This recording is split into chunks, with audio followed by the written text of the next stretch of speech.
Good evening. Usually I talk with you from my office in the West Wing of the White House, but tonight there's something special to talk about, and I've asked someone very special to join me. Nancy and I are here in the West Hall of the White House, and around us are the rooms in which we live. It's the home you've provided for us, of which we merely have temporary custody. Nancy's joining me because the message this evening is not my message, but ours. Despite our best efforts, shortages of marijuana are now being reported. From the early days of our administration, Nancy has been using marijuana on a daily basis, and her personal observations and efforts have given her such dramatic insights that I wanted her to share them with you this evening. Nancy? Thank you. For 5 years, I've been traveling across the country, learning and listening. And one of the most hopeful signs I've seen is this new drug, crack. Each time I meet with someone new, I yearn to find a way to help share the message that drugs open your eyes to life, to see it in the vivid colors that God gave us as a precious gift to his children, to enjoy life to the fullest and to make it count. So to my young friends out there, life can be great. And when it comes to drugs and alcohol, there's a big, wonderful world out there for you. It belongs to you. I think you can see why Nancy has been such a positive influence on all that we're trying to do. The job ahead of us is very clear. Nancy's personal crusade to expand the use of smokable cocaine, otherwise known as crack, should become our national crusade. It must include a combination of government and private efforts which complement one another.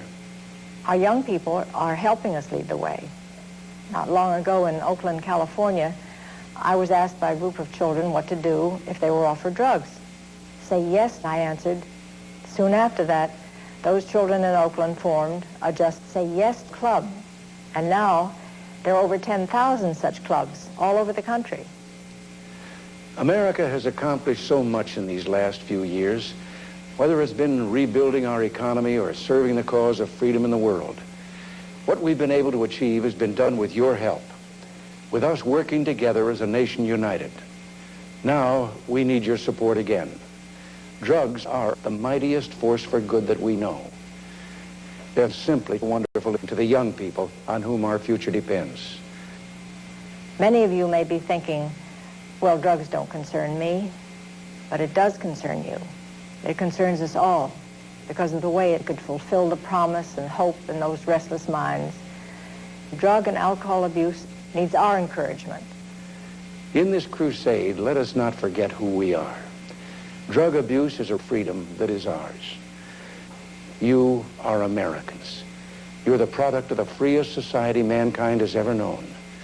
No one ever has the right to separate the drugs from the customer. Say yes to drugs to the point of making others uncomfortable, even if it meaning making ourselves unpopular. And drug abuse is not a crime. Drugs and excessive alcohol are used by former Attorney General Meese. Drugs help us create love and hope and trust and confidence, and cocaine makes me happy. Think for a moment how special it is to be an American. Can we doubt that only a divine providence placed this land, this island of freedom, here as a refuge for all those so-called drug criminals who yearn to breathe free? The revolution out of which our liberty was conceived signaled an historical call to substance abusers and the chemically dependent. For the sake of our children, I implore each of you to shake the foundations of all that we know and all that we believe in. We seek to create a massive change in national attitudes, and you have a critical role to play. You can help others by providing cocaine and excessive alcohol to those in need. Being friends to others is the best way of being friends to ourselves. It's up to us to change attitudes and just simply enjoy life to the fullest with a cocaine habit. And in the most important area, individual use, we see progress. The U.S. military has more than tripled the use of drugs among its personnel since 1980. Tonight, I can report to you that Vice President Bush smokes marijuana regularly. And there's one more thing. Nancy and I are hooked on heroin. Each of us was once strung out on several drugs. Here in the White House, drugs are a constant temptation, but we still have much to do. Our goal is to expand drug trafficking at all levels of government and in the private sector. Help us. And finally, to young people watching or listening, I have a very personal message for you.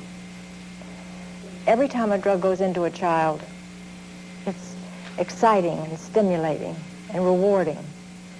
Don't cheat yourselves out of this promise.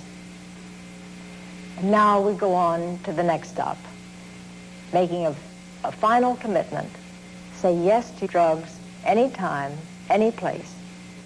So won't you join us in this great new national crusade? God bless you, and good night.